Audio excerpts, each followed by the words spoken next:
এর রব্বুল আলামিন নামাজের প্রতি গুরুত্বর কথা কেন দিছে? আমার নবীজি আমার আল্লাহর গোলাম হইয়া একটু বুঝতে হবে। ও যুবক,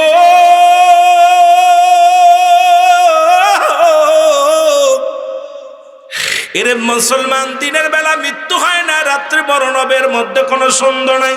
দিনের বেলা তুমি আমার রব্বে কারিমের জমিন দিয়া খুললো, রব্বে কারিমের জমিনে কত না তুমি নিয়ামতগুলো বক্ষণ করলা, এই নিয়ামতগুলো আলো বাতাস গ্রহণ করলা। বান্দারে রাত শুরু হয়ে গেল, রাতের শুরু হলো মাগরিব। বান্দা 3 রাকাত ফরজ নামাজ তুমি আদায় করলা, সঙ্গে সঙ্গে তুমি হয়ে গেলে আমার আল্লাহর গোলাম। আর আল্লাহর গোলাম যদি হয়ে যাও, কবরে ভয় নাই, বিজারে ভয় নাই, ফুলসিরাতে ভয় নাই।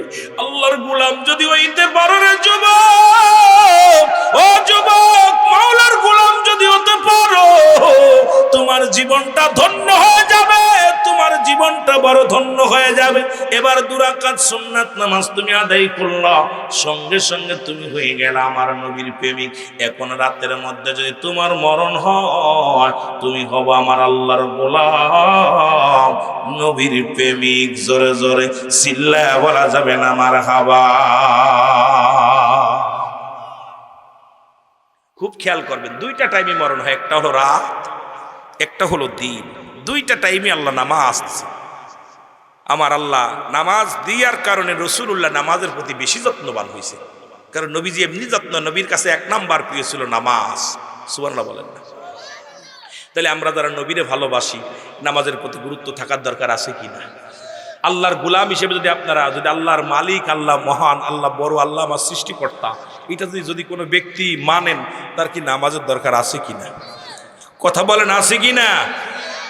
এ আমার বন্ধুগণ, আমার গভীর মনোযোগ। এই পৃথিবীর মধ্যে 2টা টাইমের কথা বললাম, নামাজের কথা। নবীজি বললেন, যদি কোনো ব্যক্তি 5 ওয়াক্ত নামাজ, 5 ওয়াক্ত সালাত সময় মতো, ওক্ত মতো আদায় করতে পারে, আমি নবী তার হাত ধরে জান্নাতে নিয়ে যাব। এখন আমি আপনাদের কাছে জানতে চাই, এই মহল্লাবাসীর কাছে জানতে চাই, ও আমার বাজানেরা শুনে নাও, এই ফিরোজপুরের জমিনের মধ্যে কে কে আসো আমার রাসূলুল্লাহর সঙ্গে জান্নাতে যেতে চাও? একটু হাত দুটা মাওলারে দেখায়া দাও। মারহাবা বলো। নবীর সাথে জান্নাতে যেতে চান তো? 2-3 জন উঠাই নাই, ওরা ফিরাউনের লগে যাক। 2-3 জন যারা হাত উঠাই নাই, তারা ফিরাউন, নমরুদ, কারুনের লগে যাক। না হলে বেশি ভালো লাগলে আবু জেহেলের লগে যাক। কি কন? কষ্ট হচ্ছে? রাসূলুল্লাহ নিজে বলেন, আমার সাথে আমি নবী হাত ধরে জান্নাতে নিব। ওয়াদা কার? এ জোরে বলেন কার? ওয়াজ কিন্তু বাবা অনেক লম্বা, তাড়াতাড়ি কথা বলতে হবে। যত ভালোবাসা দিবেন ততই আলোচনায় মজা পাবেন। এ মুসলমান, গভীর মনোযোগ। রাসূলুল্লাহ বললেন, রাসূলের এক সাহাবী নাম হলো আব্দুল্লাহ, জিনিস পাশে ছিল আনসারি লেখা। মক্কা থেকে মদিনায় নবী যখন হিজরত করেন, নবীজিকে যারা সাহায্য করেছিলেন, এই সাহায্যকারীদেরকে বলা হয় আনসার। এই রাসূল পাক সাল্লাল্লাহু আলাইহি ওয়াসাল্লাম মক্কা থেকে মদিনায় যে যখন মসজিদ বানাইলেন, এই মসজিদের যত্ন নেওয়ার জন্যে সাহাবীরা পাগল পারাপার ছিলেন। নামাজের যত্নবান হওয়ার জন্যে সাহাবীরা পাগল পারাপার ছিলেন। রাসূলুল্লাহ নামাজের গুরুত্ব দিয়েছেন। নবীজি ওয়াজ করতেছে, এইভাবে আমি যেমন ওয়াজ করি, এইভাবে রাসূলুল্লাহ সাহাবীদেরকে নিয়ে দাঁড়ায় দাঁড়ায় বলতেছে, সাহাবীরা রে, আমি নবী তোমাদেরকে ওয়াদা দিলাম, কথা দিলাম, আমি নবী তোমাদেরকে হাত ধরে জান্নাতে নিব। নবীজি সাহাবীরা বলে, হুজুর সেই কাজটা কি? আমার নবী বলেন, শুনে নাও। সেই কাজটা হলো, কোনো ব্যক্তি যদি 5 ওয়াক্ত সালাত, 5 ওয়াক্ত নামাজ সময় মতো, ওক্ত মতো আদায় করতে পারে, আমি নবী কথা দিলাম তারে হাত ধরে জান্নাতে নিয়ে যাব।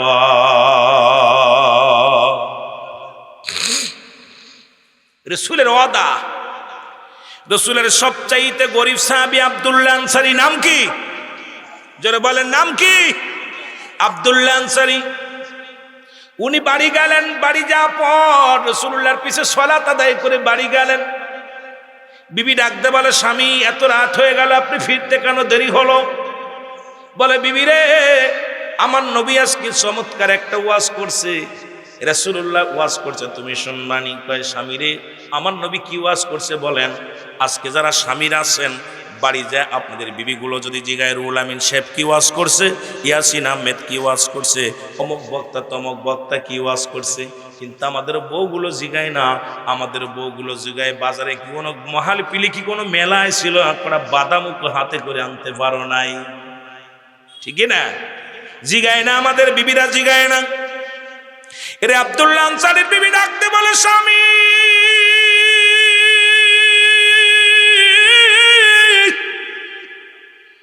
আরে আমার নবী কি ওয়াজ করছে একটু বলেন, তাড়াতাড়ি বলেন গো।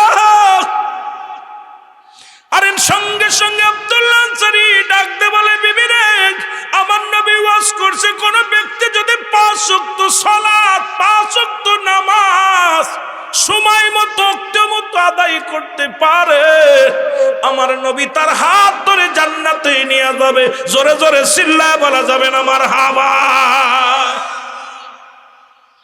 আনসারী বিবি ডাকতে বলে, স্বামী আপনার কাছে অনুনয় বিনয় করে একটা দাবি করব, আপনি আমাকে একটা সুযোগ করে দিবেন। যেহেতু আমি আপনার বিবি, আপনি আমার স্বামী, আপনাকে আমি খেদমত করি, আপনার হুকুম মেনে চলি, আপনি আমাকে একটু সুযোগ করে দিবেন, আমিও যেন 5 ওয়াক্ত সালাত সময় মতো ওক্তে মতো আদায় করতে পারি। স্বামী বলেন, বিবিরা আমি ওয়াদা করলাম, এই সুযোগটা আমিও তোমারে করে দিব। জোরে বলেন মারহাবা। রাসূলুল্লাহর পিছে নামাজ প্রতিদিন আদায় করে আব্দুল্লাহ আনসারী। নামাজ শেষ করে বাড়িতে এক দড়ি বাড়ি চলে আসে। রাসূলুল্লাহ বললেন, সাহাবীরা রে, আমার আনসারীর খবর কি? দেখি সালাম ফিরা, আসসালামু আলাইকুম রাহমাতুল্লাহ, আসসালামু আলাইকুম রাহমাতুল্লাহ। সালাম ফিরা দেখি আব্দুল্লাহ আনসারী দৌড়ায় চলে যায়। কারণটা কি? আমার আনসারীর খবর নেও।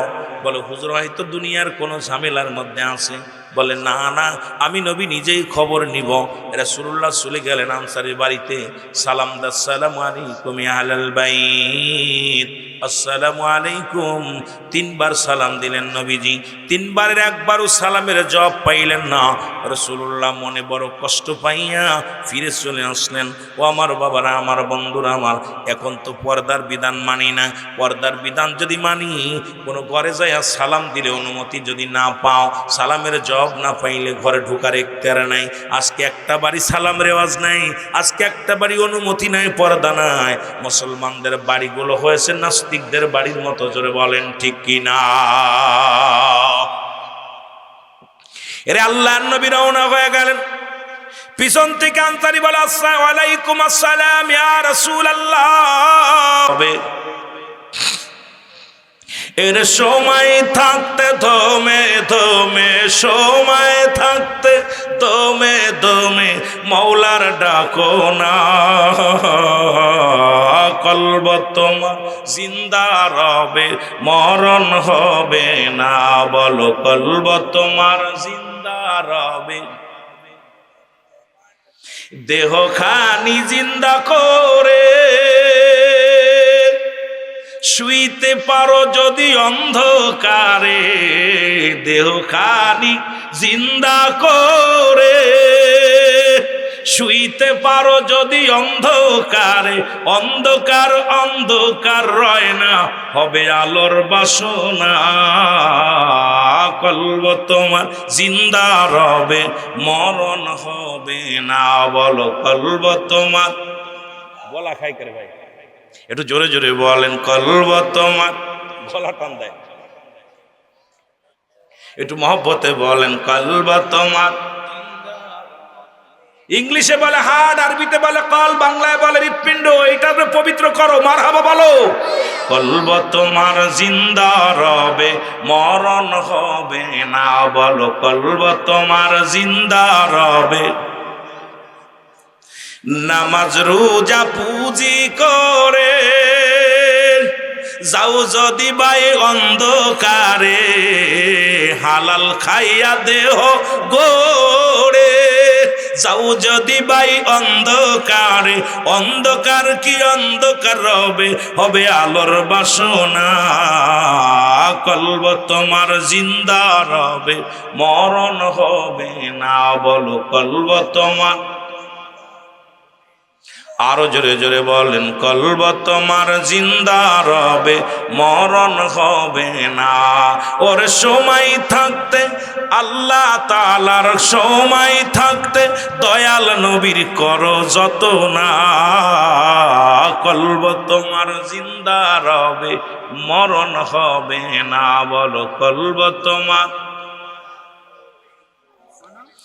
এ দুনিয়ার মুসলমান,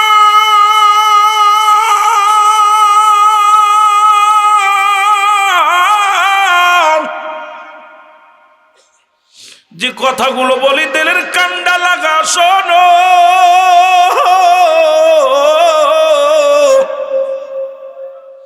এই পৃথিবীর মধ্যে আসার একটা সিরিয়াল আছে, যার কোনো সিরিয়াল নাই।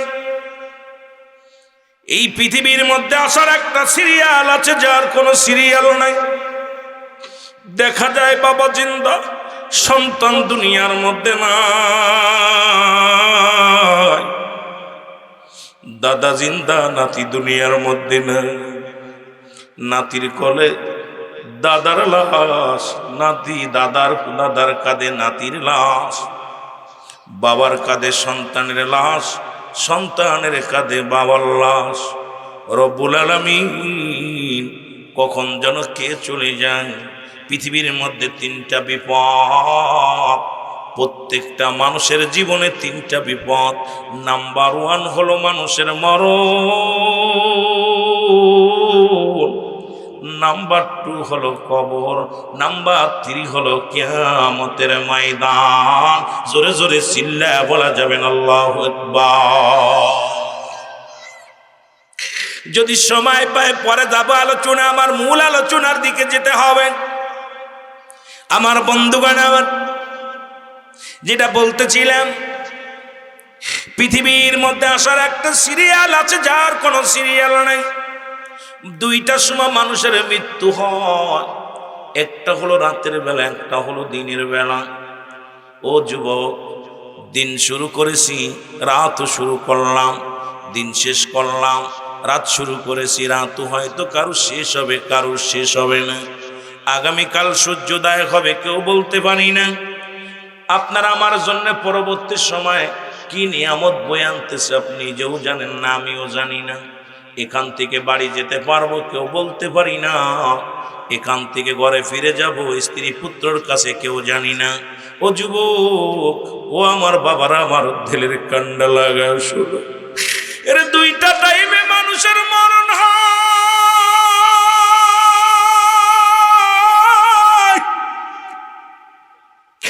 একটা হলো রাতের বেলা, একটা হলো দিনের বেলা। ও যুবক, দিন শুরু করলাম, মৃত্যুবরণ করি নাই রে। এর মুসলমান শুনে নাও, আর দিনের মধ্যে রব্বুল আলামিন নামাজ দিয়া দিনটার শুরু করে দিছে। জোরে বলেন মারহাবা। পাশেই আল্লাহর ঘর, মসজিদ, মাদ্রাসা। কথাগুলো খুব খেয়াল করবেন। নবীর কাছে 1 নাম্বার পেয়েছিল নামাজ। আল্লাহ রব্বুল আলামিন এই জন্য দিন শুরু করেছে নামাজের মধ্য দিয়ে। আল্লাহর নবীর কাছে পেয়েছিল নামাজ, এই জন্য রব্বুল আলামিন রাতও শুরু করেছে নামাজ দিয়ে। আমার যুবক বন্ধুরা খুব খেয়াল করবেন, রাতের মাত্রা দিনের শুরু হলো ফজর বান্দা। ফজরে 2 রাকাত সুন্নাত নামাজ তুমি আদায় করলাম, সঙ্গে সঙ্গে হয়ে গেলে তুমি আমার রসুলের প্রেমিক। রসুল বলে তুমি পাগল হও। নবী বলেন, হায়াতি খায়রুন লাকুম, আমার হায়াতের জিন্দেগিটা আমার উম্মতের জন্য কল্যাণ স্বরূপ। যেহেতু রসুল আসছে আপনার মঙ্গলের জন্যে, যেহেতু রসুল আসছে আপনার কল্যাণের জন্যে, এর যেই নবীর 2 রাকাত সুন্নাত নামাজ যখন আদায় করলা, সঙ্গে সঙ্গে তুমি হয়ে গেলে আমার নবীর প্রেমিক।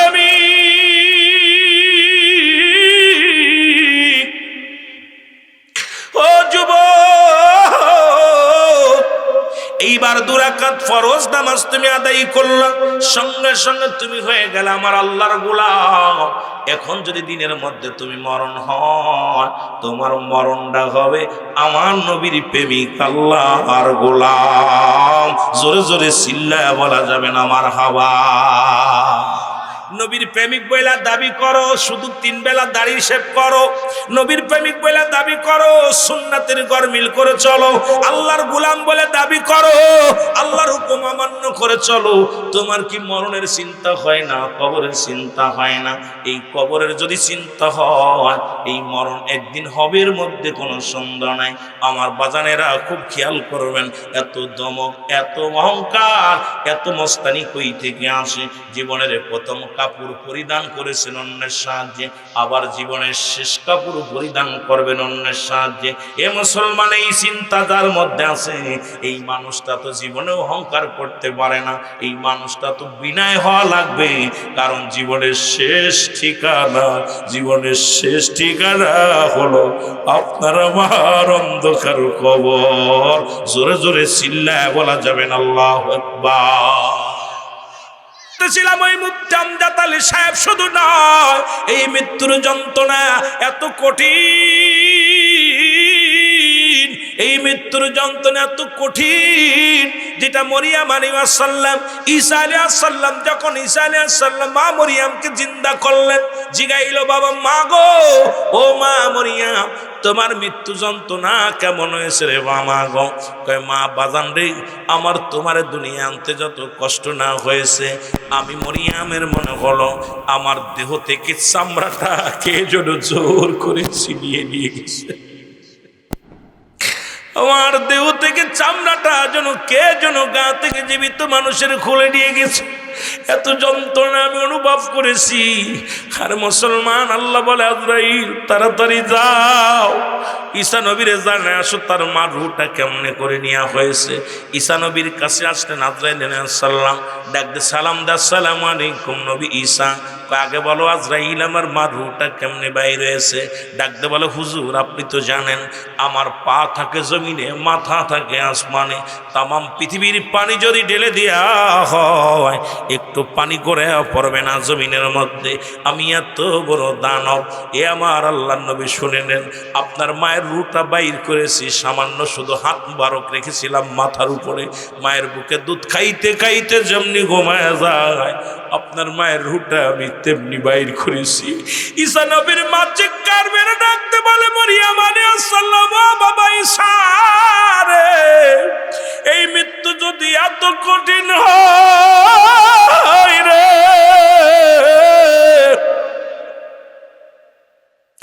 এই মৃত্যু যদি এত কঠিন হয়, কঠিন মৃত্যুটা কত কঠিন হয় ও আমার আল্লাহ। প্রত্যেকটা মানুষেরই মরণের পেয়ালা পান করা লাগবে। বাঁচার কোনো পথ নাই, বাঁচার মতো কোনো ওষুধ নাই। আজ পর্যন্ত যত নবী রাসূল গাউস কুতুব আছে, ফিরআউন নমরুদ কারণ যারা খোদাই দাবি করেছে, সবাই আল্লাহ দুনিয়া থেকে নিয়ে গেছেন। আমাকেও কোন দিন যেন ডাক এসে যাবে, এই দুনিয়ার মায়া ছেড়ে আমাকেও চলে যেতে হবে। একমাত্র স্রষ্টার মৃত্যু নাই, সৃষ্টিরই মৃত্যু আছে।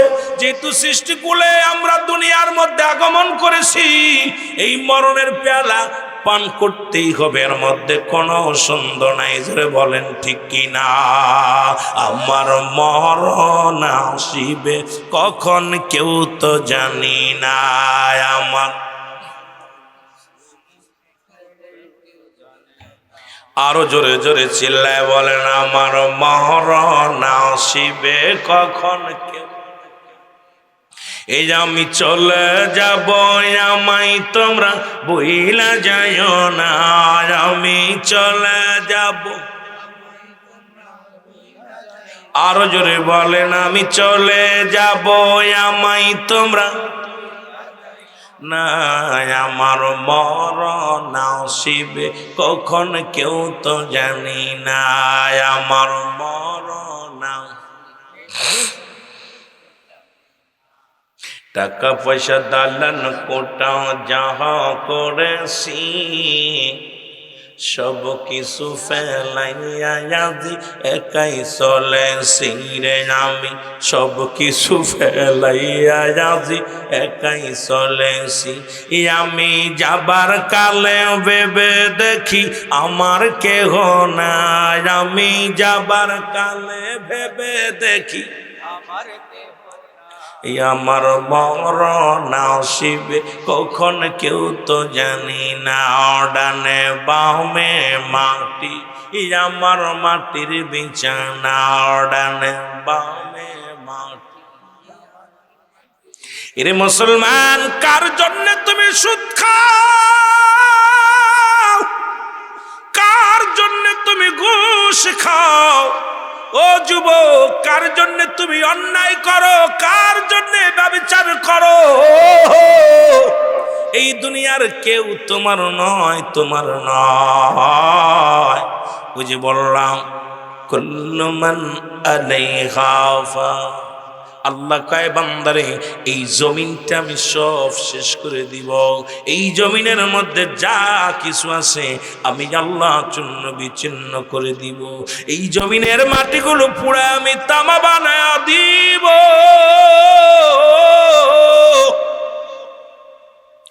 এই জমিনের পানিগুলো পুরা আমি ছাই বানায়া দিব। যেদিন কিচ্ছু বলতে কিচ্ছু থাকবে না, সেদিন থাকবো শুধু আমি আল্লাহ। গোলামি করব কার? আর একটু আসতে কবেননি, গোলামি করব কার? হুকুম মানব কার? কারণ এই দুনিয়ার মধ্যে আসার আগে সমস্ত রুহের জগৎকে নিয়ে রব্বি কারিম ডাকতে বলেছিল, আলাস্তু বিরব্বিকুম, আমি কি তোমাদের রব নয়? আমি কি তোমাদের প্রভু নয়?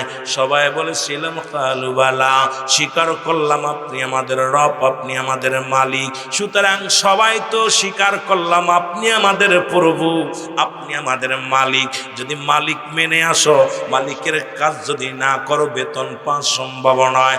মালিকের কর্মচারী হইয়া মালিকের বিরোধিতা করো, যুবক যুবক, তুমি ওই মালিকের সঙ্গে নাফরমানি করো, মালিকের সঙ্গে বিদ্রোহী করো, ওই মালিকের হুকুম না মানিয়া তোমার মন গড়া মতো চলো। অথচ মালিককে কথা দিয়েছো আপনি আমার রব, আপনি আমার মালিক, আপনি আমার খোদা। এই দুনিয়ার ভিতরাইয়া সেই মালিকের অবাধ্য হইয়া তুমি যদি চলো, খোদার কসম, খোদার কসম, তোমার জন্য জাহান্নাম হবে ঠিকানা। আল্লাহ কয়েকটা নয়, দুটি নয়, আমি আল্লাহ প্রস্তুতি করে রাখলাম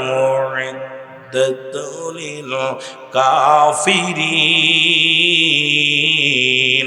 আমি আল্লাহ কাফের বেঈমান মুনাফিকদের জন্য প্রস্তুতি করে রাখলাম সাতটা জাহান্নাম। কিডা কিডা যাবেন একটু হাত দুখাই না তুলায় দেখা। কোন বুকাদের কাছে ওয়াজ করতে আসলে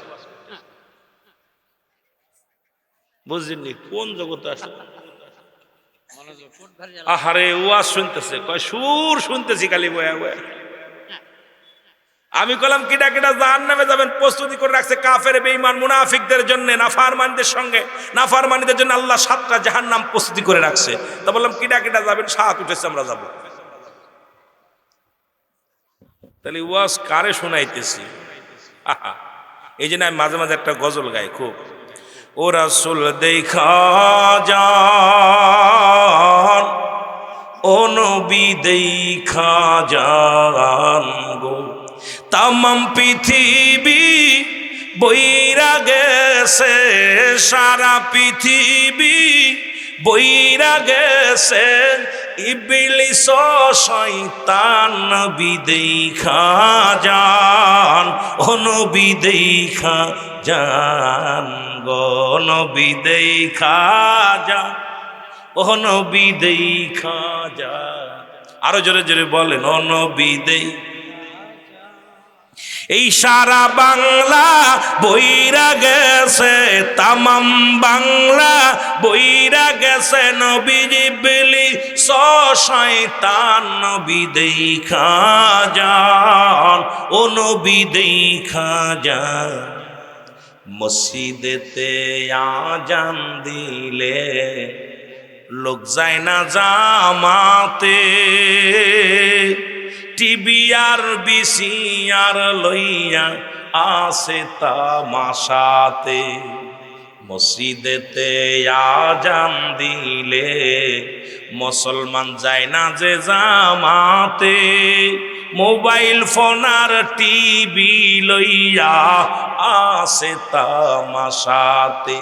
মরণ যে হইবে নবী, মরণ যে হইবে নবী, বুঝেও বোঝে না যে নবী দেখা যান, ও নবী দেখা যান গো।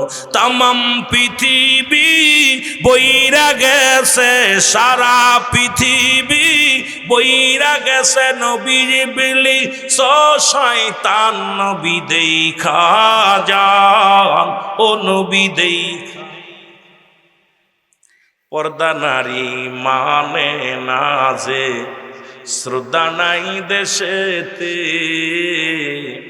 অশিক্ষিত আর মূর্খ জাতি দেয় নেতৃত্ব সমাজে। ইমামকে হুকুম করে মুসল্লি গণে, আলেম নামের জালেম গণ বিদেশটা গেছে ভরে, আলেম নামের জালেম গণ বিদেশটা গেছে ভরে। মসজিদ তুইয়া মন্দিরে দৌড়ায়, মসজিদ তুইয়া মন্দিরে দৌড়ায়, ক্ষমতারি লোভে নবী দেখা যান, ও নবী দেখা যান গো, নবী দেখা। জোরে বলেন, ও নবী দেখা যান গো। সারা পৃথিবী বইরা গেছে নবী, সামাম পৃথিবী বইরা গেছে নবী বিলি শয়তান, হাই বিলি শয়তান নবী দেখা যান। আহা, রাসূল বলছে, তিরমিজি শরীফের হাদিস 3952 নম্বর, রাসূল বলছে আমার উম্মতের মধ্যে একদল, ওরা কি করবে, নিজেরা মূর্তি পূজা করবে, অন্যকে উৎসাহিত করবে। এই জন্য এখন মসজিদ থুয়া খালি মন্দিরে দৌড়াইতেছে, সিয়ারের দরকার। জোরে বলেন ঠিক কিনা? ও নবী দেখা যান গো, নবী দেখা যান, ও নবী দেখা। পিতা পুত্রের নাই যে প্রেম, প্রেম শুধু নারীতে, এ জীবন করল নষ্ট নবী মাদক সেবনেতে, এ জীবন করল নষ্ট যুবক মাদক সেবনে। ওরে এই জামানায় থাকতে চায় না নবী, এই বাংলায় আর থাকতে চায় না নবী, যাইতে চায় আপনার দেশে নবী দেখা যান, ও নবী দেখা যান গো। সারা পৃথিবী বইরা গেছে, তামাম পৃথিবী বইরা গেছে, ইবলিস শয়তান, হায় হায় ইবলিস শয়তান নবী দেখা যান, ও নবী দেখা যান। আফসোস নবী গো, আপনার উম্মত বলে দাবি করি, সব নাফরমানি কাজ করি। জোরে বলেন ঠিক কিনা? এ দুনিয়ার মুসলমান দিলের কান্ডা লাগা শোনো, বাজানেরা শুনে নাও। বলতেছিলাম 1 নাম্বার কবর, এই কবে 1 নাম্বার মরণ, এই মরণের মধ্যে যদি থাকি গো, রাত শেষ হয়ে যাবে, আলোচনা শেষ করা সম্ভব নয়। 2 নাম্বার বিপদ হলো কবর। কবর বলতে বুঝায় মানুষের মৃত্যুর পর থেকে শুরু করে কিয়ামত পর্যন্ত জগৎটাকে বলা হয় কবরের জগৎ। আমার বাবারা, আমার দিলের কান্ডা লাগা শোনো, কবরে কোনো সকাল নাই, কবরে কোনো রাত নাই, দিন নাই, কবরে সকাল আর সন্ধ্যা নাই। কবরের শুরু আছে যার, শেষ হলো কিয়ামত পর্যন্ত। আবাদান আবাদান চিরস্থায়ী কবরে থাকতে হবে একমাত্র ঠিকানা। ও যুবক, যুবকরা, ওই কবরের কথা যদি কারুর একবার অন্তর ভিতর আসে, যেমন সেরে খোদা হযরত আলী ওই কবরের ভয় কেঁদে গেল রে। একদিন রাস্তা দিয়ে যায়, হঠাৎ এক বালকের সঙ্গে ধাক্কা লেগে বালকের হাত থেকে তেল পড়ে যায়। বালক ডাকতে বলে, নেতা তুমি আমার তেল ফেলে দিছো, তেলটা দাও। বালক, তেল পড়ে গেছে, তুই আমার চিনস? আপনি কে? মক্কা মদিনার মানুষ জানে আমি শেরে খোদা হযরত আলী। আমার নাম শুনলে সবাই দূরে পালায়, শয়তান সেই রাস্তাতে যায় না। তুই আমার সঙ্গে তর্ক করিস? তুমি শেরে খোদা হও আর যে খোদা হও, এটা দেওয়ার সময় নাই। আমার তেল ফেলে দিছো, তেল দিতে হবে, এটা আমার মার আমানত। সুবহানাল্লাহ বলেন না? আরো জোরে কইতে নিরে, আমার তেলের বোতলটা ফেলে দিছেন, তেল দেন, আমার আম্মা রান্না করবে, তেল দিতে হইব। আলী গো বেড়াই, তোমার চিনস? তুমি কে? তোমার চিনার সময় আছে? আমার মার আমানত। সুবহানাল্লাহ কইতে নি। কার আমানত? মার আমানত। মা দিছে তেল আনতে, তেল দিয়ে যাচ্ছি, মা জন্যই রান্না করবে, তেলটা দাও। আমার তেল না দিলে তোমার সারণ নাই, তেল দাও। আলী কয় তেল পাবো কই? বালুর মধ্যে পড়ছে, বালিটা খায়া ফেলছে, তেলটারে খায়া ফেলছে, এটা কেমনে দিব? কই এটা শুনতাম না, তেল দেন, তেলটা দিয়ে যান। তো শেরে খোদা হযরত আলী বালুগুলো হাতের মধ্যে নিয়ে এরম একটা সাগন মারছে, আর সব তেল ছেড়া দিছে বালুতে। ছেড়া দিলে তেলটা বোতলের মধ্যে নিয়ে বালক হাসতে হাসতে বলে, আলী তোমাকে ধন্যবাদ, আমি আমার মায়ের তেলটা যদি না নিতাম মায়ের ওয়াদা পুরো করতে পারতাম না, মার সঙ্গে আমি 2 নাম্বার হয়ে যেতাম। আমার মার তেলটা তুমি ফেরত দিছো, আমি তোমার ধন্যবাদ জানাই, রওনা হয়ে দিছি। সুবহানাল্লাহ বলেন না? আলীও মনে মনে খুশি হইয়া শেরে খোদা হযরত আলী উনিও রওনা দিছে। রওনা দিয়া পিছন থেকে ডাকতে বলে, আলী। আলী পিছনে তাকায় দেখে কোনো শব্দ নাই। আলী! 3টা ডাক দিছে। দিয়া পর আলী বলে, কে এত বড় মস্তান, আমার পিছন থেকে ডাকো, সামনে আসো। মাটি বলতেছে, আলী তুমি আমার চিনবা না, আমি শেরে খোদা হযরত আলী। আমি মাটি, শোনো, আমি তোমাকে ডাকছি। মাটি বলতেছে, আমি আলী। আলী শোনো, আমি মাটি। আলী বলে, কি হয়েছে বলো? আলী, তোমার গায়ে শক্তি ছিল, আজকে বল দিয়ে আমারে চাবা মারছো, আমার হাড্ডি ভেঙে গেছে, সব তেল ছেড়ে দিছে। তুমিও মনে রাখো, বেশি দিন দেরি নয়, আমার ভিতরে আসবা, আমি তখন এমন একটা চাপ দিব, সেদিন তোমার হাড্ডিগুলো ভেঙে যাবে। আল্লাহু আকবার বলেন। শেরে খোদা হযরত আলী এমন বেগে একটা চিৎকার মারছে, একটা চিৎকার মাইরা দৌড় দিছে বাড়ি। দৌড়ায় যে 1 বছর খালি কান্দে আলী মাফের জন্য, আল্লাহ ওই কবরে যেদিন শুইব মাটি তোমার চাপ দিব। 10 জন সাহাবীর তো নবীজি দুনিয়া থেকে জান্নাতের সংবাদ দিয়ে দিয়েছে। রাসূলুল্লাহ বলছে, আবু বকর ফিল জান্নাতি, উমর জান্নাতি, উসমান জান্নাতি, আলী জান্নাতি, এরকম সাহাবীদের নাম দইরা 10 জন সাহাবীর নাম রাসূল পাক সাল্লাল্লাহু আলাইহি ওয়াসাল্লাম ঘোষণা করছে, এরা জান্নাতে যাবে। জোরে বলেন না মারহাবা। শেরে খোদা কাঁদতেছে। এক ঈদুল ফিতর নামাজ শেষ করে শেরে খোদা হযরত আলী একদরই বাড়ি চলে গেছে। খুব খেয়াল করবেন, আমার নবীজি সালাম ফিরে বা আমার আলী গেল কোথায়, আমার আলী গেল কই? সাহাবীরা বলে, ইয়া রাসূলুল্লাহ, ইয়া হাবিবাল্লাহ। হযরত আলী দেখলাম কানতে কানতে রওনা দিছে। নবীজি চলে গেলেন ছুটে বাড়ি যায় সালাম দিলেন।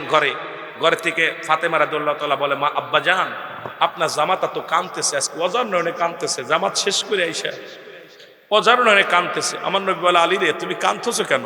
বলি, ইয়া রাসূলুল্লাহ, আমি কানতেছি, আপনি আমার জান্নাতি ঘোষণা করছেন। ইয়া রাসূলুল্লাহ, আপনি তো আমাকে জান্নাতের সংবাদ দিছেন, কিন্তু ওই মাটি যে আমার সঙ্গে কথা বলছে, মাটি আমার হাড্ডি গুড্ডি ভেঙে ফেলবে। বলে, কি বলতে চাও? বলি, ইয়া রাসূলুল্লাহ, একদিন আমি মাটিকে চাপ দিয়েছিলাম, মাটি চাপ খায় তার হাড্ডি ভেঙে গেছে। মাটি আমাকে বলেছিল, আলী তুমি আমার ভিতরে যেদিন আসবা আমিও তোমাকে দেখে নিব। ইয়া রাসূলুল্লাহ, আজকে ঈদের দিনও তো আমি আজ পর্যন্ত সংবাদ শুনতে পাইলাম না, 1 বছর পার হয়ে গেল। ওই মাটি যে আমারে ক্ষমা করবে, আমার তো ভিতরে যেতে হবে, ওই মাটির ভিতরে যেতে হবে।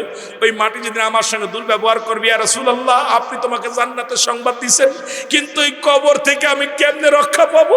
ওই মাটি তো আমার ছাড়বে না। আমার নবীজি আর শেরে খোদা হযরত আলীর জন্য দোয়া করলেন, হযরত আলী রাদিয়াল্লাহু তাআলার জন্য দোয়া করলেন। আর আলীর চোখের পানি এমন ভাবে অজার নয়নে ঝরে ছিল, মাটি থেকে আওয়াজ আসে, আলী তোমার কান্না দীর্ঘ 1 বছর ধরে কেঁদেছো, আমি মাটি তোমাকে ক্ষমা করে দিলাম। জোরে বলা যাবে না মারহাবা। কিন্তু এই জমিন ছাড়বে না আপনার পচা ঘুষখোর, সুদখোর, গাঁজাখোর, মদখোর, নারীখোর, যে খোরই হোক, মাটি কিন্তু কাউকে ছাড়বে না। বলবে না যে আমার ভিতর আসিস না, বলবে না এই তুই গাঁজাখোর আসিস না, তুই মদখোর আসিস না। কারণ পৃথিবী এই মাটি সব কিছু গ্রহণ করে, পচা গলা কুয়ে সব কিছু ভালা মন্দ সব নিতেছে, কিন্তু এই কবরে কেমনে থাকবো একটা রাত, একটা দিন, একটা সেকেন্ড কেমনে থাকবেন? একটু একটা এক জায়গায় যারা বসে আছেন আমার আব্বারা, একটু বসে বসে চিন্তা করেন যে আপনি কার জন্য সুদ খান, কার জন্য ঘুষ খান। আজকে ঘুষের টাকা নিয়ে বিবিরে বলবেন এই 10,000 টাকা তোমারে দিলাম, কয় স্বামী বলে স্ত্রী পায়া খুশি হইব, ওই যে আজকে যে ঘুষ খাইলাম এই ঘুষের যে গুণা হইব সব তোমার। বিবি কইবে টাকা নিতে পারি, গুণা নিতে রাজি না। ঠিক কিনা? নিবনি?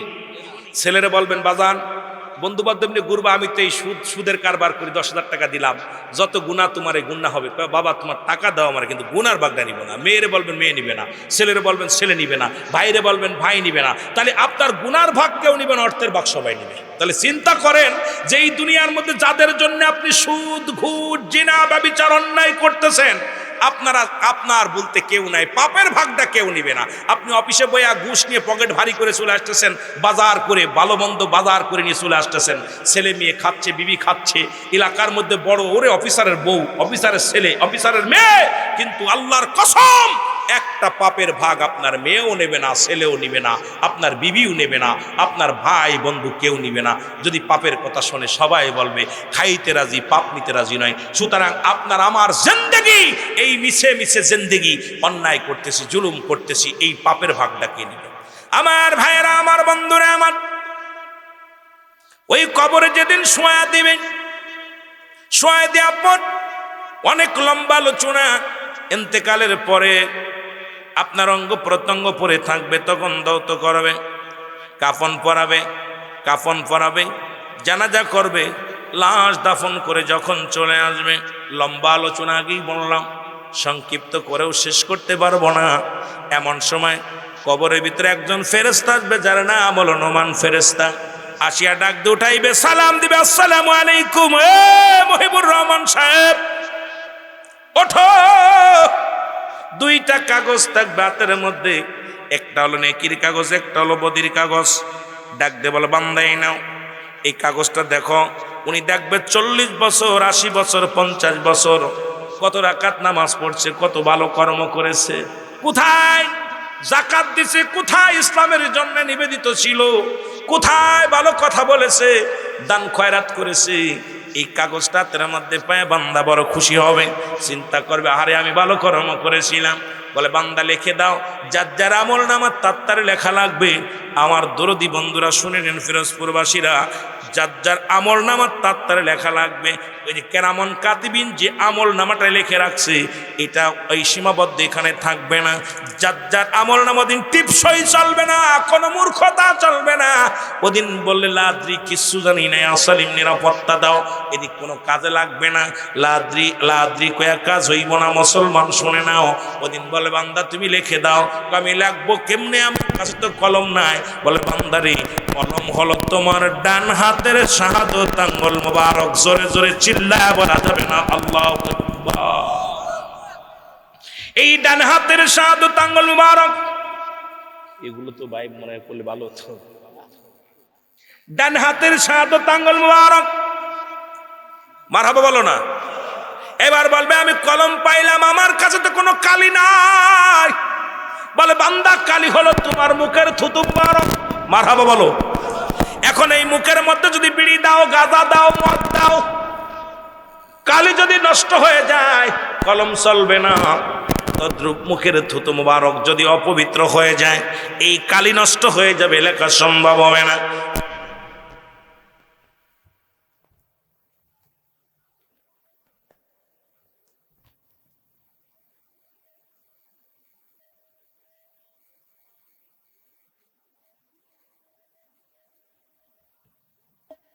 ইয়া রাহমাতাল লিল আলামিন, নবী বলেন আনসারী তুমি 3 বার সালামের জবাব দিলা, তার মানে আর বুঝতে বাকি নাই তুমি সালাম শুনেছিলে, তুমি ঘরের মধ্যে ছিলে, তুমি সালামের জবাব দাও নাই। বলে ইয়া রাসূলুল্লাহ, ইয়া হাবিবাল্লাহ, আমি কেন সালামের জবাব দিই না, আপনাকে বুঝাইব কেমন করে? যদি একটু আমার ঘরে যাইতেন আমি বুঝাইতে পারতাম। নবী বলে চলো। এবার গেলেন, যা যখন আব্দুল্লাহ আনসারী ঘরের দরজাটা খুলে দিলেন, দেখে তাকায়া গর্তে বিশাল একটা গর্ত খোঁড়া, গড়ের মধ্যে বিশাল একটা গর্ত খোঁড়া। আমার নবী বলে আনসারী রে, গড়ের মধ্যে এত বড় গর্ত খোঁড়া কেন? বলে ইয়া রাসূলুল্লাহ, ইয়া হাবিবাল্লাহ, নবী গো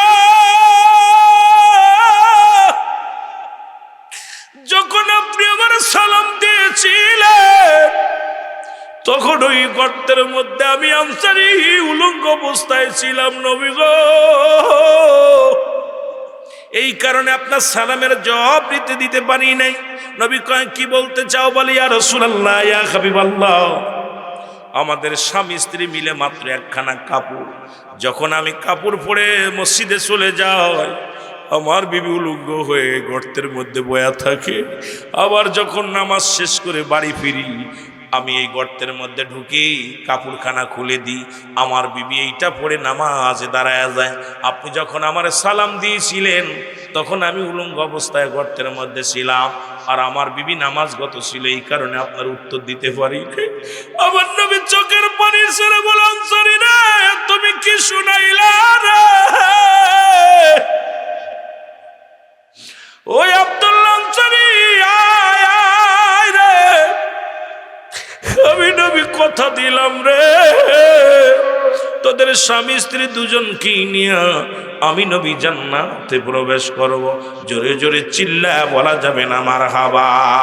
মদিনা যাইতে পারলাম না, মদিনা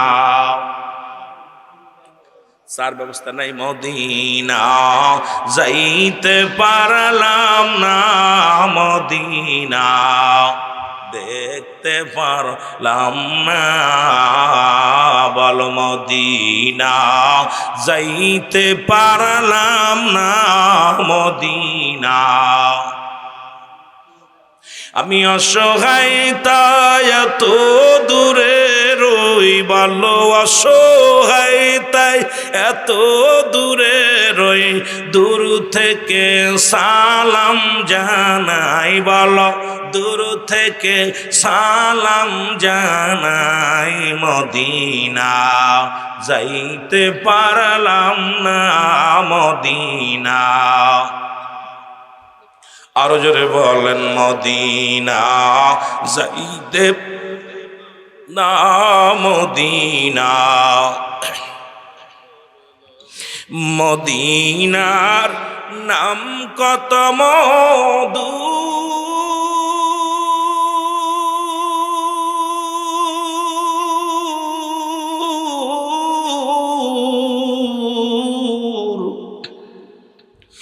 মদিনা আর যে কত দূর,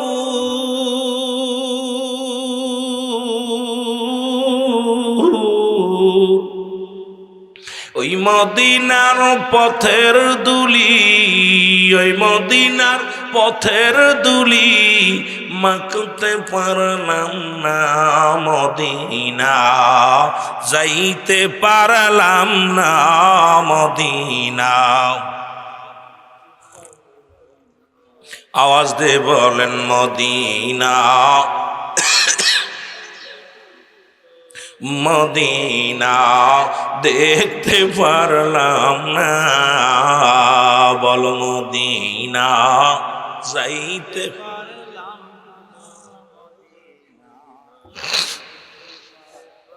আমি অসহায় তাই এত দূরে রই, আল্লাহ অসহায় তাই এত দূরে রই, দূর থেকে সালাম জানাই। বলো দূর থেকে সালাম জানাই, মদিনা যাইতে পারলাম না, মদিনা মদিনার নাম কত সুন্দর,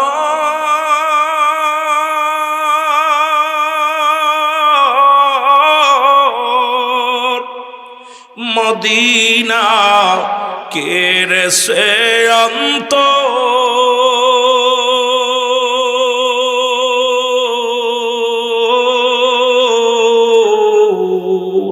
এই গরিব দুঃখীর সালাম খানি, পিরোজপুরবাসীর সালাম খানি পৌঁছাই দিও মদিনায়। বলো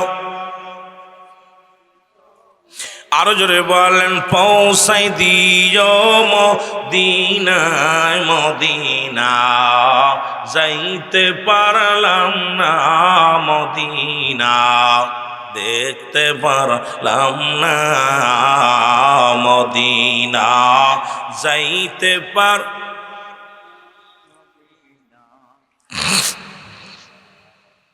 এই দুনিয়ার মুসলমান শোনে না। এরে আনসাইব আব্দুল্লাহ আনসারী যদি এক কাপড়ে যদি স্বামী স্ত্রী দুজন নামাজ আদায় করতে পারে গো, এ পিরোজপুর বাসী কুমিল্লার মানুষেরা শোনো, এই কোটবাড়ি সদর দক্ষিণ কুমিল্লার মানুষেরা শোনো, নবীর সাহাবীরা যদি এক কাপড়ে স্বামী স্ত্রী দুজন নামাজ আদায় করতে পারেন, এই পিরোজপুরের জমিনে এমন কোন গরিব আছে যার এক টুকরা কাপড় আছে যে ভিক্ষা করে খায়? তারও 4-5টা কাপড় আছে। যে সবচেয়ে গরিব তারও 2-4টা কাপড় আছে। এই নামাজের হিসাবটা যদি রব্বে কারিম ধরে, আমার মন বলে বাঁচা সম্ভব নয়। জোরে বলেন ঠিক কিনা? রাসূলের সাহাবীরা এক কাপড়ে স্বামী স্ত্রী দুজন নামাজ পড়ছে।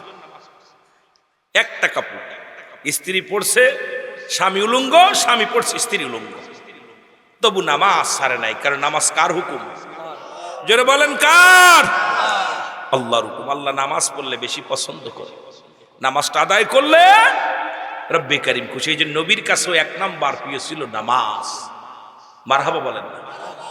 রাসূলের কাছে 2 নাম্বার প্রিয় ছিল তার উম্মতগণ, 3 নাম্বার প্রিয় ছিল তার বিবিগণ, 4 নাম্বার প্রিয় ছিল পৃথিবীর মধ্যে সুগন্ধি জিনিস। সব বিপরীত, আমাদের সব বিপরীত। কেমনে চলবে? এ আমার ভাইয়েরা, আমার বন্ধুরা, আমার সুতরাং নবীর উম্মত বলে যদি দাবি করতে হয়,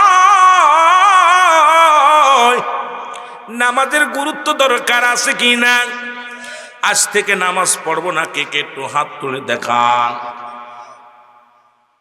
বুঝতেন না? কাম সারছে, নামাজ বলে পড়তো না। নামাজ আজ থেকে নামাজ সালাত আদায় করবেন, কে কে একটু হাত তোলেন। রব্বে কারিম কবুল করে নাও, জোরে বলো আমিন। এর ফেরেশতারা দেখতেছে, যদি নাও পারেন আল্লাহরে কইতে পারবেন, আল্লাহ সিদ্দিকী সাহেব হাত উঠাইতে গেছিল, উঠাইছিলাম, এখন তুমি নিয়ে চলে আইছো, কেমনে পড়তাম? যদি আর 2 দিন বাঁচতাম তাহলে পড়তাম, কিন্তু 2 দিন তো বাঁচায় রাখো নাই, একটা ওজোর দেওয়ার মতো কিছু সুযোগ পাবা। আর এখন যদি শীতের জন্য এত সুন্দর এয়ার কন্ডিশন, আর না শীত না গরম, এত সুন্দর পরিবেশ, ওয়াজ শোনার মতো, করার মতো পরিবেশ, ঠিকই না? 2-4 দিন আগে যে অবস্থা ছিল, মুরব্বীরা তো উঠতেই পারে নাই, গুরুরা তো ওঠেই নাই। কথা বলছি, এই কয়েকদিন মসজিদের ইমাম সাহেব খালি একা একা সিজদা মারছে। মজ্জেম দায় ঠিক এসে আজান দিছে, মজ্জেমের ইমাম 2 জনে কয়, দোস্ত কিতা করতাম, চাকরি টাকা যদি না থাকতো নিওয়া তাহলে আর নামাজই হরাইতাম না। কথা কন ঠিক কিনা? যে অবস্থা, ঠান্ডার অবস্থা। এ আমার ভাইয়েরা, আমার বন্ধুরা, আমার সুতরাং মানুষের 3টা বিপদ। নাম্বার 1 হলো মানুষের মরণ। এই মরণের কথা বলতে যা আল্লামা মুফতি আমজাদ আলী সাহেব একটা কিতাব লেখলেন, কিতাবের নাম বারে শরিয়া।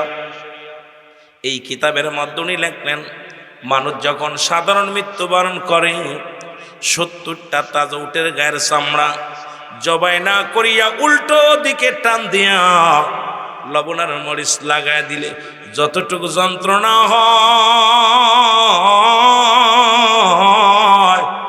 এর চাইতে 70 গুণ যন্ত্রণা হলো একটা সাধারণ মৃত্যু। এখন আমরা যারা মরণকালে পায়খানা করে দিই গো, আমরা যারা মরণকালে প্রস্রাব করে দিই, কত মানুষ মরণের সময় চোখ দুটি বড় বড় হয়ে যায়, কত মানুষ মরণের সময় জিহ্বাটা বাইর হয়ে যায়, টঙ্গ বেঁকা হয়ে যায়। তাদের মরণটা কত কঠিন হয়। আল্লাহ আল্লাহ, 1 নম্বর বিপদ হলো মরণ। এই মরণ থেকে পালানোর কোনো পথ নাই, মরণ থেকে বাঁচার কোনো উপায় নাই, উপায় নাই রে ও ভাই, উপায় নাই রে, উপায় নাই।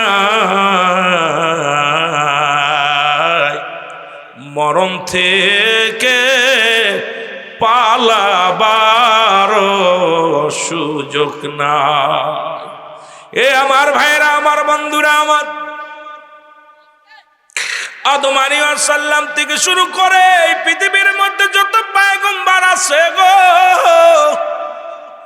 প্রত্যেকেরই মরণের পেয়ালা পান করা লাগছে, বাঁচার কোনো পথ নাই।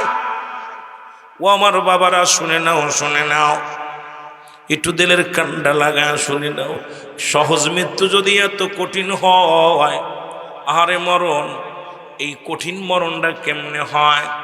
দেখা যায় মরণের পরে নাক দিয়ে রক্ত ঝরে, কান দিয়ে রক্ত পড়ে, চোখটা লাল হয়ে যায়, রক্ত জমাট হয়ে যায়, পায়খানা প্রস্রাব পর্যন্ত করে দেয়। এই মানুষগুলোর কত কষ্ট করে মরণ হয়। ও আমার বাজানেরা, মৃত্যু পথে যাত্রীর একটু খেয়াল করবেন, কত কষ্ট করে রুটা বাইর হয়। তবে ইমানদারের রুটা বাইর হয় আটা গোলায় খামির বানায়া, এই খামিরের মধ্যে যদি একটা চুল পড়ে, টানতে যেমন অনাসে বাইর হয়ে যায়, ইমানদারের মৃত্যুটা তেমনি হয়। ইমান আর মুনাফিকদের মৃত্যু আলাদারে মুসলমান শুনে নাও। জান্নাতীদের মৃত্যু একরকম, জাহান্নামীদের মৃত্যু একরকম। জান্নাতীদের কাছে যখন আজরাইল আলাইহিস সালাম আগমন করেন, সালাম দেয়, আসসালামু আলাইকুম। ও ভাই মুসলমান দুলা মিয়া সাহেব, শুনে নাও, শুনে নাও। ওয়ালাইকুম আসসালাম। তুমি কে গো? আমি আজরাইল। কেন আসছো? আপনার রূহটা নেওয়ার জন্য আসি। এবার ইমানদার যদি হয়, ইমানদার বলবে, তুমি আমার রূহটা নিবা। আমার রব্বে কারিমের পাগল, আমি আমার রসুলের পাগল ছিলাম। ডাকতে বলে, রব্বে কারিম আমাকে হুকুম দিছে আপনার রূহটা নিয়ে যাওয়ার জন্যে। এবার মুসলমান শুনে নাও, শুনে নাও, এরা দুলা মিয়া ডাকতে বলবে, আজরাইল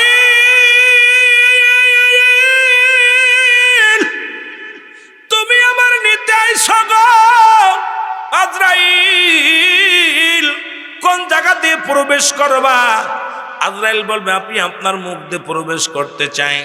ডাকতে বলবেন, না না, আমার এই মুখ দিয়ে কোরআনুল কারীম পড়েছি, এই মুখটা দিয়ে আমি আল্লাহর কালাম পড়েছি, আমি দুরূদ শরীফ পড়েছি, এই মুখটা দিয়ে আমার আব্বা মারে ডাকছি, এই মুখটা দিয়ে আমি আমার রসুলের দুরূদ পড়ছি। সুতরাং এই মুখটা দিয়ে তোমার আমি ঢুকতে দিতে পারি না, কারণ এই মুখটা দিয়ে আমি তোমার কোনোদিন ঢুকতে দিতে পারি না। যুবকেরা শুনেন, এই মুখের মধ্যে গাঁজা দিস না, এই মুখের মধ্যে বিড়ি দিস না, মুখের মধ্যে আবা দিস না রে যুবক। যুবক তোদের হাতে পায়ে ধরে বলে যায়, এই মুখটারে পবিত্র রাখ, এই মুখটারে পবিত্র রাখ, এই মুখের মধ্যে গাঁজাই টান দিস না। এই মুখটা দিয়া, ও যুবক, এই মুখটা দিয়া বিড়ির মধ্যে আর টান দিস না। এই মুখটা দিয়া তোর মা মায়ের গর্ভে যখন ছিলি, নাবির সঙ্গে নাবিটা জোড়ায়া দিছে। রব্বুল আলামিন তোরে কুরক্ত তোরে গাল দিয়ে খাওয়ান নাই, কারণ এই গাল দিয়া রব্বে কারিমের জিকির করবি, আমার আল্লাহরে ডাকবি, নবীর দুরূদ পড়বি, কোরআন তেলাওয়াত করবি। এই জন্য রব্বে কারিম এই মুখটা তোরে পবিত্র রাখছে রে যুবক। সেই মুখের মধ্যে কেমনে বিড়ির মধ্যে টান দিস রে যুবক।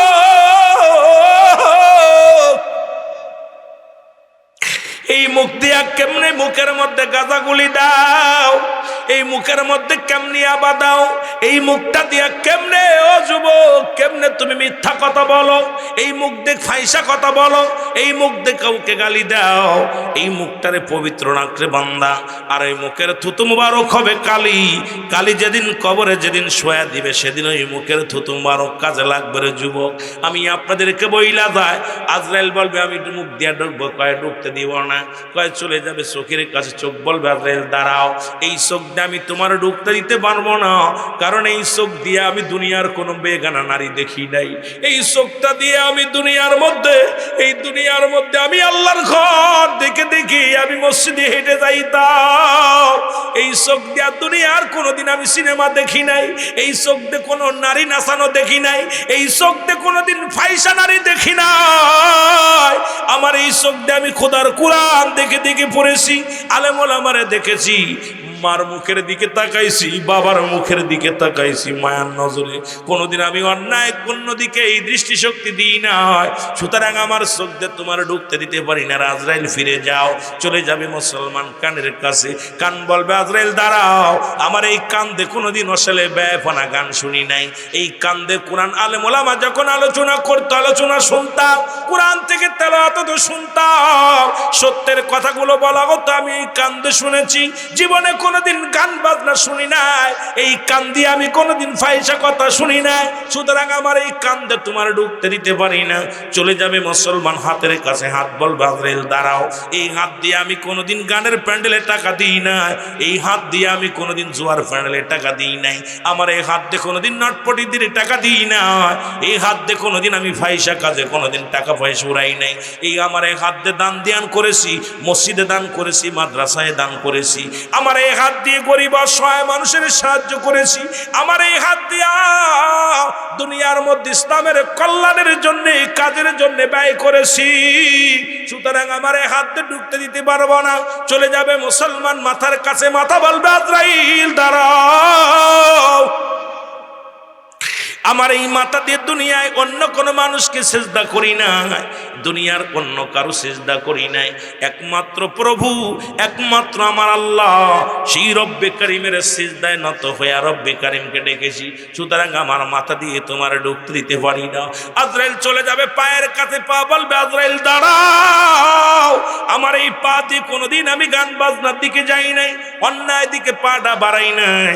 যখন আলোচনার ময়দান ওয়াজ নসিহত হতো, আমি গুটি গুটি পায়ে রওনা হয়ে যাইতাম ওই জান্নাতের বাগানে, মসজিদের দিকে চলে যেতাম, ভালো কাজের দিকে পাটা বাড়াইছি, কোনো অন্যায়ের দিকে চলি নাই। সুতরাং আমার এই পা দিয়ে তোমার ঢুকতে দিতে পারি না। আজরাইল দাঁড়িয়ে থাকবে, আমার আল্লাহ ডাক দে বলবে আজরাইল, ওরে আমার ইমানদারের রুটা আনতে গেছো, সময় শেষ হয়ে গেছে, চলে আসো, যাও তুমি জান্নাতের মধ্যে যাও, জান্নাতের বিবরণগুলো তারে দেখায়া দাও, জান্নাতের বিবরণগুলো, জান্নাতের নিয়ামতগুলো তারে দেখায়া দাও। জোরে জোরে চিল্লায়া বলা যাবেন আল্লাহু আকবার। আমার মরণ আসিবে কখন কেউ তো জানি না, আমার একটু মহব্বতে বলেন, আমার মরণ আসিবে কখন কেউ তো জানি না, আমি চলে যাব, আমায় তোমরা ভুইলা যাইও না, আমি চলে যাব। আরো জোরে জোরে বলেন, আমি চলে যাব, আমায় তোমরা ভুইলা যাইও না, আমার মরণ আসিবে কখন কেউ তো জানি না, আমার মরণ আসিবে।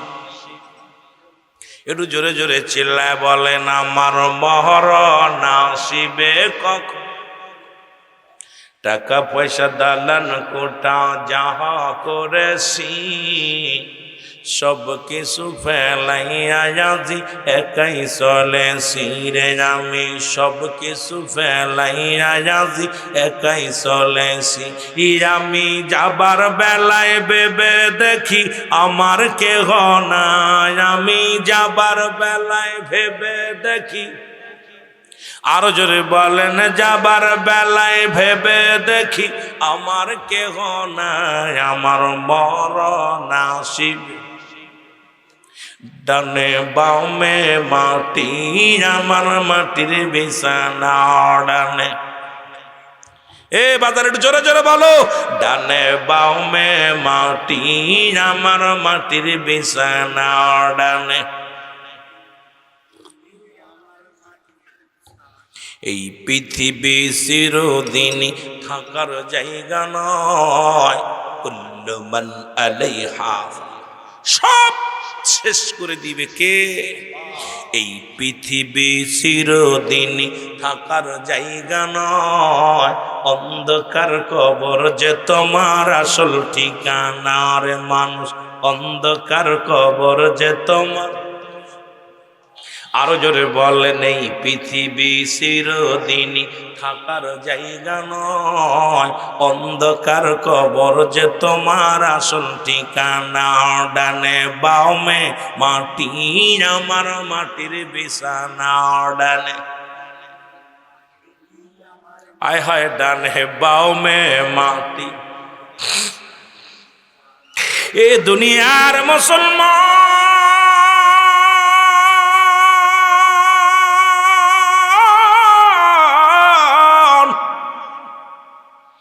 যে কথাগুলো বলতেছিলাম তেলের কান্ডা লাগা শোনো গো, ও যুবক, ও ফিরোজপুরের যুবকেরা রে, আজরাইল যখন আইসা আসবো, ডাকতে বলবো অমুক মিয়া, কোথায় রে দুলা মিয়া, শোনো নাও, এই নাও। হাজী সাহেব জান্নাত দেখাইবে, বলবে আমি জান্নাতের পাগল নয়, আমি আমার রব্বে কারিমের পাগল। বলে বান্দারে দেখো, উপরে জান্নাতের গায়ে উপরে থাকবে আল্লাহু আকবার, জোরে জোরে বলা যাবে না মারহাবা। মাঝ দুনিয়ার মধ্যে লেখা থাকবে লা ইলাহা ইল্লাল্লাহু মুহাম্মাদুর রাসূলুল্লাহ, জোরে জোরে চিল্লায় বলা যাবে না মারহাবা। বান্দা এই নামটা দেখে পাগল হয়ে যাবে রে। আজরাইল আলাইহিস সালাম ভিতরে ঢুকবে, আস্তে আস্তে করে রুটা বাইর করবে। বাইর হওয়ার পর, ও আমার যুবক বন্ধুরা শুনে নাও, এই দুনিয়ার মধ্যে বডিখানা যখন পড়ে থাকবে, আপনারা আমার দেহখানা পড়ে থাকবে, ইমানদারের অনুমতি ছাড়া ঢুকতে পারবে না, বেঈমানদের কোনো অনুমতি লাগবে না, জাহান্নামীদের কোনো অনুমতি লাগবে না। জাহান্নামের মধ্যে সূরা ইউনূসের মধ্যে 11 নম্বর পারা 62 নম্বর আয়াত আল্লাহ নিজেই ঘোষণা করে, আলা সাবধান ইন্নানি চালা ইন্নাউলিল্লাহি, আল্লাহর তরফ থেকে যারা ওলি হয়, লা নাই খাউফুন শব্দের অর্থ ভয়, ওরা যদি অবস্থান করে হুমুদের উপরে হেজানুন, তাদের কোনো চিন্তা নাই ভাবনা নাই। মেরকাত শরীফ মেরকাত 10ম খণ্ড 722 নম্বর পৃষ্ঠা, তাফসীরুল বায়ান 5ম খণ্ড 524 নম্বর পৃষ্ঠা, রাসূল পাক সাল্লাল্লাহু আলাইহি ওয়াসাল্লাম বলেন, আলা সাবধান ইন্নানি চালা ইন্নাউলিল্লাহি, আল্লাহর তরফ থেকে যারা ওলি হয়, না ইয়া মাউত, আল্লাহর মাহবুব বান্দা যারা হয় তারা অমর, জোরে বলেন না মারহাবা। অথচ আল্লাহ নিজেই বলে, কুল্লু নাফসিন যায়িকাতুল মাউত, প্রতিটা প্রাণীর মৃত্যু স্বাদ গ্রহণ করতে হবে, এর মধ্যে কোনো সন্দেহ নেই, জোরে বলেন ঠিক কিনা। সালাম জানা আজকের মাহফিলের সম্মানিত সভাপতি। তবে আমি একটা জিনিস কষ্ট পাইলাম, যদিও কথাটা বলা ঠিক না মাহফিলের ময়দানে, তবু মাহফিল কমিটির ভাইদেরকে বলবো, সভাপতির নামটা এত নিচে এত ছোট করে দেওয়া আমি পছন্দ করি না। একটা মাহফিলের সভাপতি হলো সবচেয়ে সৌন্দর্য, সবচেয়ে এই মাহফিলের সবচেয়ে একজন মধ্যমণি, তার নামটা বড় হক করে সুন্দরভাবে নামটা দিতে হবে। আমার নামটা এত বড় দরকার নেই, আমার নামটা ক্ষুদ্র লিখছেন আলহামদুলিল্লাহ, ছোট্ট করে দিলেই যথেষ্ট। যদি কোনো বক্তা বেজার হয় তার নাম ছোট বড় দিলে, দেন আমার জীবনে আমি কোথাও বলি না যে আমাকে প্রধান বক্তা দিয়েন, আমাকে দ্বিতীয় বক্তা দিয়েন। বাংলাদেশে কোনো কমিটি বলতে পারবে সিদ্দিকী সাহেব বলছে আমার নামটাই, আমি বলি ভাই আমার নামটা, যদিও ডবল টাইটেল বা টাইটেল নিছি, এটা আমার সবচেয়ে বড় পেশাই ভাই সিদ্দিকী সাহেব লিখে দিন, রুহুল আমিন সিদ্দিকী। কারণ আমার এত নামের প্রয়োজন, আকাশের নিচে জমিনের উপর আমার মতো নরাধন, আমার মতো পাপী, আমার মতো গুনাহগার আমার মনে হয় আর কেউ নেই। আমার ভাইজান আলোচনা করতে যে সুন্দর একটা কথা বলছে, 3 শ্রেণী আলেম জাহান্নামে যাবে। নাম্বার 1, যে এলেম অর্জন করছে অন্যকে ঘায়েল করার জন্যে, হিংসুটে মানুষ জাহান্নামে, বলছে কত সুন্দর একটা কথা। তা যেটা হলো 2 নাম্বার হলো এলেম অর্জন করছে দুনিয়ার মধ্যে ধন সম্পদ অর্জন করার জন্যে, এলেম অর্জন করছে দুনিয়ার মধ্যে নাম যশ ক্ষতি অর্জন করার জন্য। তো নাম যশ ক্ষতি অর্জন করার জন্য যারা এলেম অর্জন করছে, আমি মনে করি তাদের সাথে মাহফিল না করাই উত্তম, তাদের সাথে না থাকাই উত্তম। আরেকটা হলো 3 শ্রেণীর মানুষের দোয়া কবুল হয় না। নাম্বার 1 পিতামাতার নাফরমানি সন্তান, 2 নাম্বার এতিমের মাল ভক্ষণকারী, 3 নাম্বার হলো হিংসুটে মানুষ। সুন্দর কথা বলতেছিলেন, কিন্তু সময় অভাব, এই জন্য আমি আয়া গেছি, আলোচনার ডিস্টার্ব তবু ছেড়ে দিছে আদব। এটা হলো আলেমদের বৈশিষ্ট্য। অত্যন্ত ধন্যবাদ জানাই আজকের মাহফিলের সম্মানিত সভাপতি হাজী মোহাম্মদ দুলাল মিয়া সাহেব, আজকের মাহফিলের সম্মানিত প্রধান অতিথি বিশেষ অতিথি যারা আছেন প্রত্যেকের যারা সালাম যেন আমার সহপাঠী ওলামা একরাম, খাস করে ভাইজানের নাম কি যেন শামসুল আরিফিন হেলালি ভাই, নামটা দেয়নি না দিয়ে নিতে না নাম দেয়নি। মসজিদের সম্মানিত ইমাম সাহেব হুজুর, খাস করে মৌলানা আবু হানিফ সাহেব মাহফিল পরিচালনা আছেন।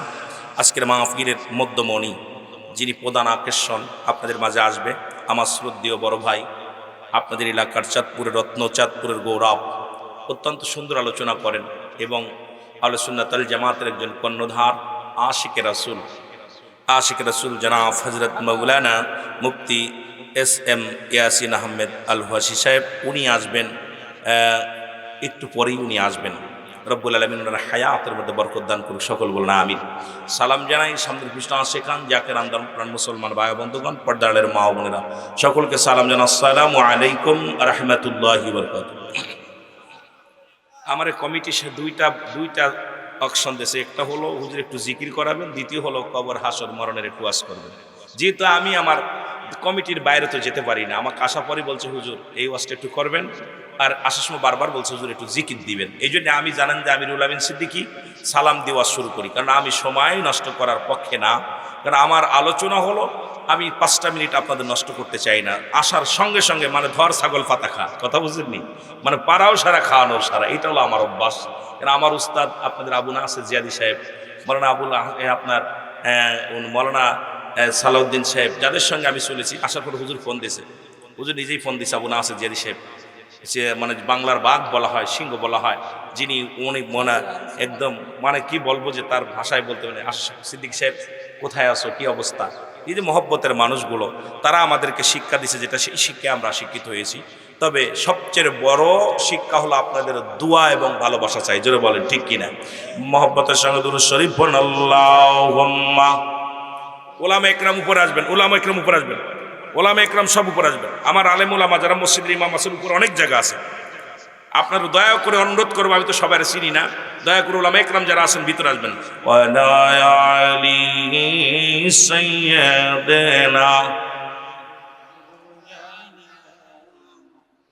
এ ভাইরা আমার বন্ধুরা, একটু জিকির করলাম, এটা নিয়েও চুলকানি কম নাই মানুষের, যে সুন্নিরা খালি জিকির করে জিকির করে জিকির করে, জিকির কার? আর একটু জোরে বলেন কার? জিকির কত প্রকার, কি কি জিকির কত প্রকার, কি কি উদাহরণ সহ যদি কেউ বলতে পারো মুসলমান, মাঝে মাঝেই বলি তারে বকশিশ দেওয়া হবে। সর্বনাই তাবলিগ, আমলিগ, বিএনপি, জামাত, যত শ্রেণীর মানুষ আছেন বাবারা আমার খুব খেয়াল করবেন, জিকির শব্দের অর্থ হলো স্মরণ করা, আল্লাহকে স্মরণ করা। জিকির হলো দুভাগে বিভক্ত, একটা হলো জাহিরি, একটা হলো বাতিনি। যেহেতু জিকির করে শুরু করেছে আলোচনা, একটু বোঝায় না দিয়ে গেলে আপনাদের বিভ্রান্তির মধ্যে পড়ে যাবেন মুসলমান বাবারা আমার। একটা হলো জাহিরি জিকির, যেটা স্পষ্ট জিকির, আল্লাহ আল্লাহ আল্লাহ।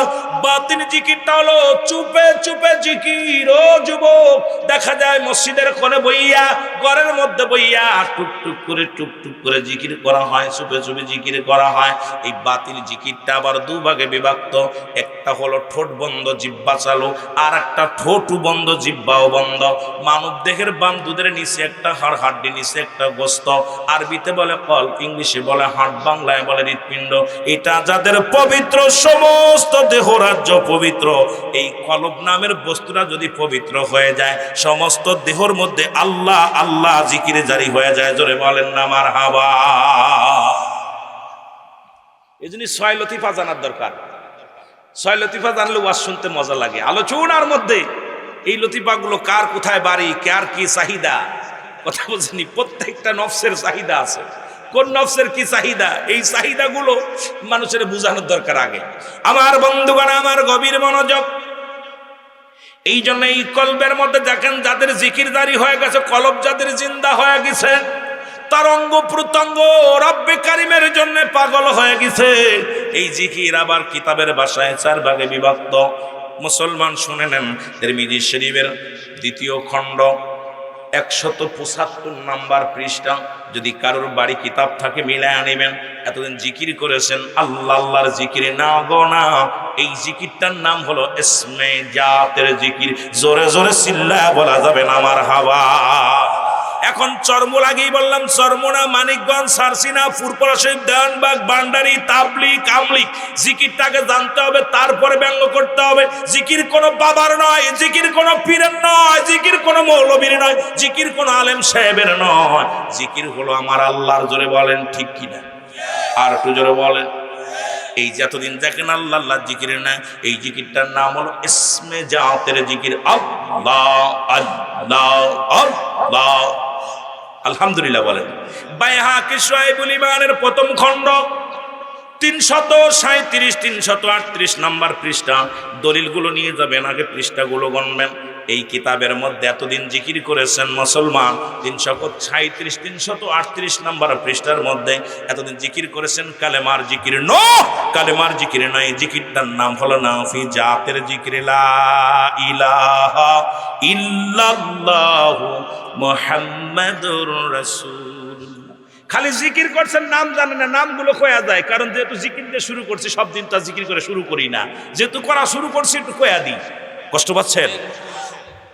কানজুল মানের প্রথম খণ্ড 214 নম্বর পৃষ্ঠা। আমি নাম্বার বলতেছি, কিতাবের নাম বলতেছি, না পাইলে ওপেন চ্যালেঞ্জ, ভয়ের কোনো কারণ নাই। এতদিন জিকির করেছেন, তওবার জিকির নো নো, এই জিকিরটার নাম হলো তওবাতের জিকির, লা হাওলা ওয়ালা কুওয়াতা ইল্লা বিল্লাহ। জোরে বলা যাবে না মারহাবা? আর একটু জোরে বলেন মারহাবা। ইবনে মাজার মধ্যে ৪৪ নম্বর জিকির, সুবহানাল্লাহ আলহামদুলিল্লাহ লা ইলাহা। এখন আমরা কিতাব দ্বারা জিকির কেন? আমরা খালি সুন্নিরা খালি আল্লাহ আল্লাহ জিকির করি না, কালেমার জিকির করি, আল্লাহ আল্লাহ জিকির করি, সুবহানাল্লাহ জিকির করি, আলহামদুলিল্লাহ জিকির করি, কালেমার জিকির করি, সব জিকিরগুলো করি। আর সুন্নিরা এক কথায় বলতে পারি, আমরা কিতাবের বাইরে কোনো কিছু আমরা করি না। সুন্নিয়াতের যেগুলো বিধান আছে, ইসলামের বিধান যেগুলো আছে, এগুলো আমরা মেনে চলি। এটা দেখে অনেক মানুষের চোখই লাগে, কষ্ট হয়।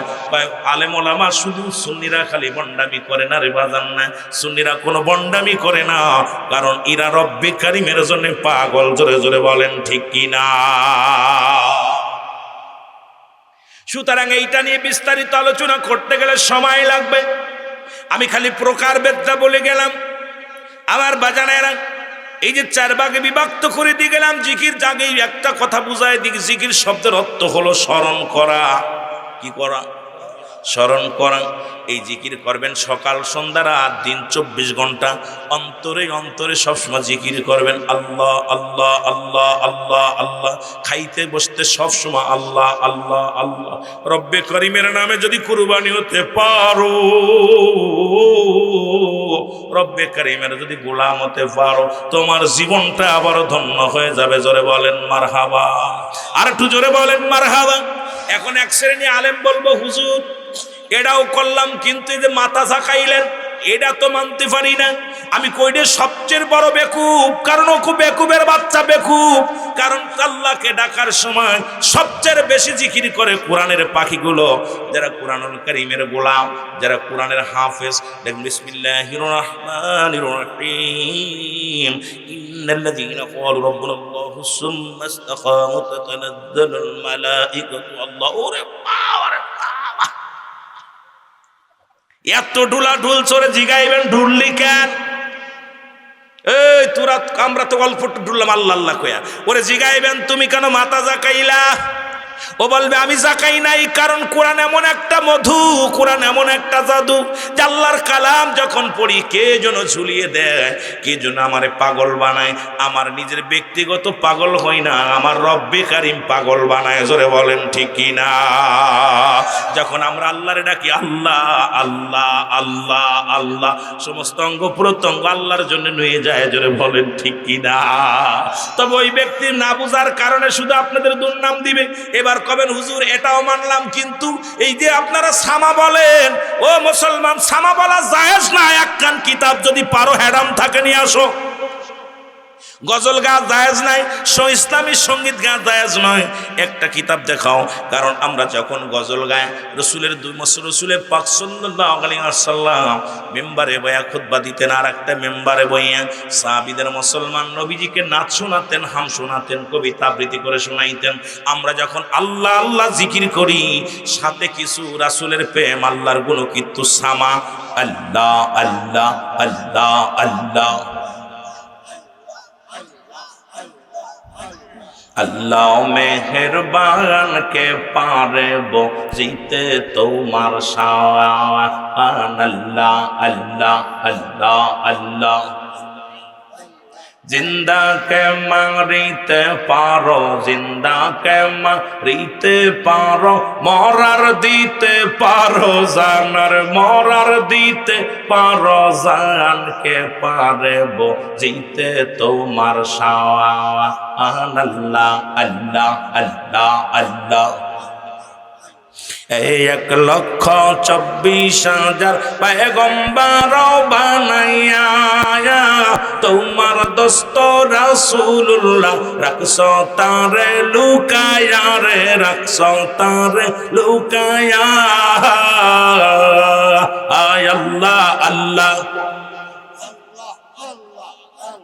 1,24,000 পয়গম্বর বানায়া তোমার দোস্ত রাসূলুল্লাহ রাখছ তারে লুকায়া রে রাখছ তারে লুকায়া তোমার খেলা তুমি খেলো তোমার খেলা তুমি খেলো আমায় করো বাহানা হরে আমায় করো বাহানা কে পারে বুঝিতে তোমার শান আল্লাহ মেহেরবান কে পারে বুঝিতে তোমার শান আল্লাহ আল্লাহ আল্লাহ আল্লাহ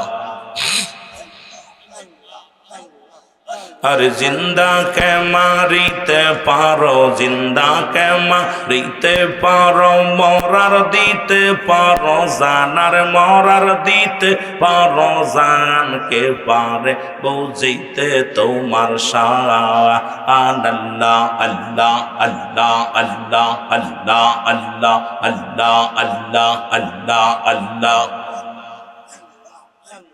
আদম হাওয়া তৈয়ার করে বেহেশতে রাখিলায়া কোন কারণে আদম হাওয়া দুনিয়াতে ফেলিলা গো দুনিয়াতে ফেলিলা আল্লাহ আল্লাহ আদম হাওয়া তৈয়ার করে বেহেশতে রাখিলায়া কোন কারণে আদম হাওয়া দুনিয়াতে ফেলিলা রে দুনিয়াতে ফেলিলা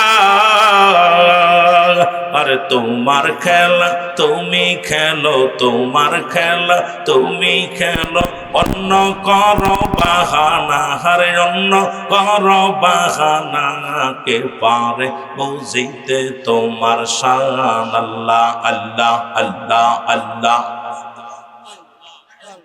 লা ইলাহা ইল্লাল্লাহু মুহাম্মাদুর রাসূলুল্লাহ বালাগাল উলাবি কামালিহি কাশাবাত তুজা বিজামালিহি হাসানাত জামিয়া ফিসালিহি সাল্লু আলাইহি ওয়া আলিহি আলহামদুলিল্লাহ আজকের এই 52তম বাৎসরিক ওয়াজ মাহফিল আলহামদুলিল্লাহ অনেকের বয়স 52 বছর হয় নাই তার মানে হুজুরদের বয়স এত হয়নি আমার মন বল মোটামুটি 40 আপ হয়েছে কি হুজুর 50 হয়েছে মার দেখলে বোঝা যাচ্ছে না যে 50 হয়েছে তাই 52তম ওয়াজ মাহফিল আজকের এই ফিরোজপুর কেন্দ্রীয় জামে মসজিদ মাঠ রব্বুল আলামিন আপনাকে আমাকে তালিমুল কোরআন মাদ্রাসা মাঠ প্রাঙ্গণে আসার মতো বসার মতো সুযোগ দান করল উচ্চ কণ্ঠে আওয়াজ দেবেন আলহামদুলিল্লাহ আজকের এই মাহফিল থেকে সালাম ও কদম মুছে জানাই কুল কায়নাতের নবী নবীদের নবী রাহমাতাল লিল আলামিনের পুত পবিত্র কদম মোবারকে সালাম ও কদম মুছে জানাই বাংলাদেশের অসংখ্য হক্কানি ওলি আল্লাহদের কদম মোবারকে যেহেতু